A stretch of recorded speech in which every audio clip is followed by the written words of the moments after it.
আপনাদের ভোটে, আপনাদের সহযোগিতায় আমরা আজকে এখানে উপস্থিত হতে পেরেছি। সেজন্য আপনাদের প্রতিও আমি আন্তরিকভাবে কৃতজ্ঞ, ধন্যবাদ জ্ঞাপন করছি। আপনারা ভালোবেসে আমাদেরকে একটা সুযোগ দিয়েছেন আপনাদের সেবায় কাজ করার জন্য।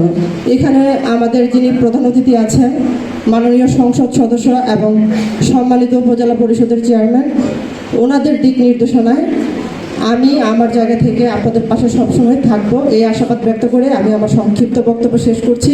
সকলের সুস্বাস্থ্য দীর্ঘায়ু কামনা করছি। সকলে ভালো থাকবেন। জয় বাংলা, জয় বঙ্গবন্ধু।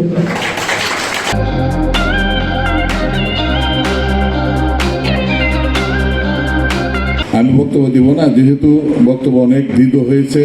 আমি শুধু কৃতজ্ঞতা প্রকাশ করব এই জন্যই যে আপনারা যারা আমাদেরকে ভোট দিয়ে উপজেলা ভাইস চেয়ারম্যান নির্বাচিত করেছেন আমি যেন আপনাদের আশা অনুরূপ আমি যেন সততার সহিত কাজ করে যেতে পারি, সেই দোয়া চেয়ে সকলে সুস্বাস্থ্য কামনা করে আমি আমার বক্তব্য শেষ করছি।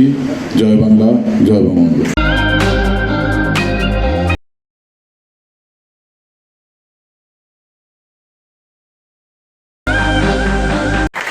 রাজনীতির ঊর্ধ্বে ওঠে, দলীয় রাজনীতির ঊর্ধ্বে ওঠে, যার যার অবস্থান থেকে প্রতিটি মানুষের কাছে আপনারা আমার জন্য ভোট প্রার্থনা করেছেন। এই জন্য আবারও অবন্ত চিত্তে আপনাদের প্রতি আমি কৃতজ্ঞতা জানাচ্ছি।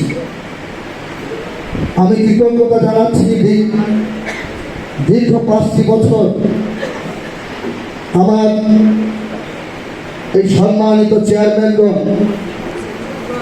আমরা একসাথে কাজ করেছি এবং তাদের কাছ থেকে আমি যে সহযোগিতা পেয়েছি তা ভোলার নয় এবং বাংলাদেশে এটা একটা উদাহরণ হতে পারে। সকল চেয়ারম্যানের কাছেও, চেয়ারম্যানগণের কাছেও আমি কৃতজ্ঞতা জানাই। আমি মেয়র মহোদয়ের কাছে কৃতজ্ঞতা জানাই এবং যারা ওই সময় সংসদ সদস্য ছিলেন তাদের প্রতিও আমি কৃতজ্ঞতা জানাই। ভাইরা আমার, আপনারা আবার 5 বছরের জন্য আমাকে উপজেলা পরিষদের চেয়ারম্যান হিসেবে দায়িত্ব দিয়েছেন।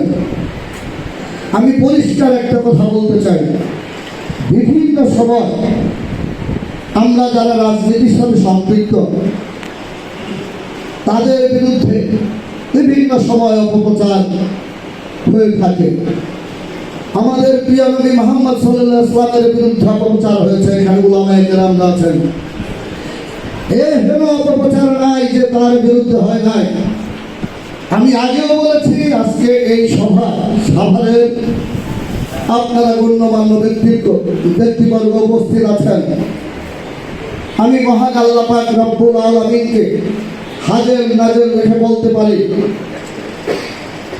আমি এই উপজেলা পরিষদের চেয়ারম্যান হিসেবে দায়িত্ব পালনকালে কারো কাছ থেকে অনৈতিকভাবে 1 পয়সা গ্রহণ করেছি এইটা প্রমাণ করতে পারলে আমি নির্বাচনের পূর্বে বলেছিলাম আমি নির্বাচন থেকে সরে দাঁড়াবো, বলেছিলাম না ভাই? হ্যাঁ,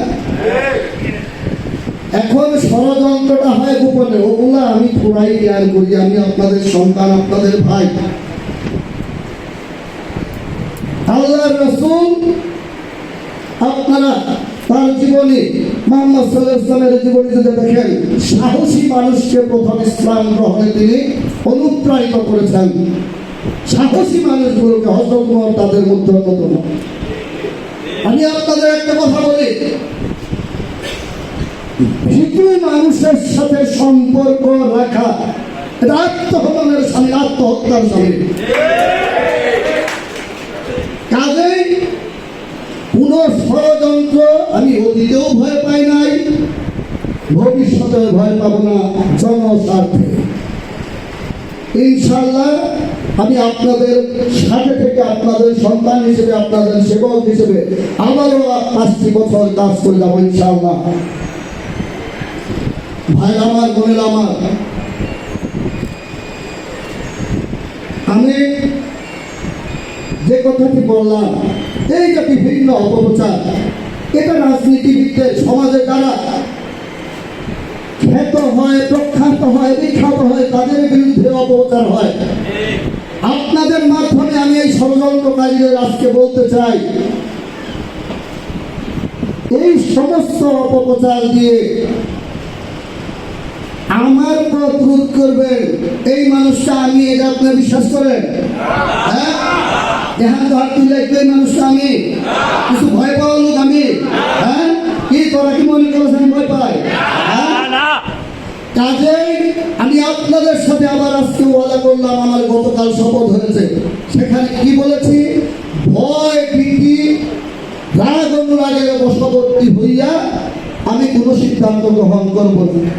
তাই তো বিষয়টা আমি আপনাদের সাক্ষী রেখে বলতে চাই, সাভার উপজেলায় যে কোনো নাগরিকের প্রতি যদি কোনো অন্যায় হয়, সেটা যদি আমার জানা থাকে, আমার জ্ঞাত সাথে হয়, আমাকে জানান, আমি পরিষ্কার একটা কথা বলতে চাই, সে যত বড় শক্তিশালী মানুষই হোক, আমি তার পাশে দাঁড়াবো এবং প্রতিবাদ করব এবং তা প্রতিরোধ করব ইনশাআল্লাহ। আমি মনে করি এটা প্রতিটি নাগরিকের হক। আল্লাহ পাক রব্বুল আলামিন সৃষ্টিকর্তা, তার হক হয়তো মাপ চাইলে মাফ করবে, বান্দার হক মাফ করবে না।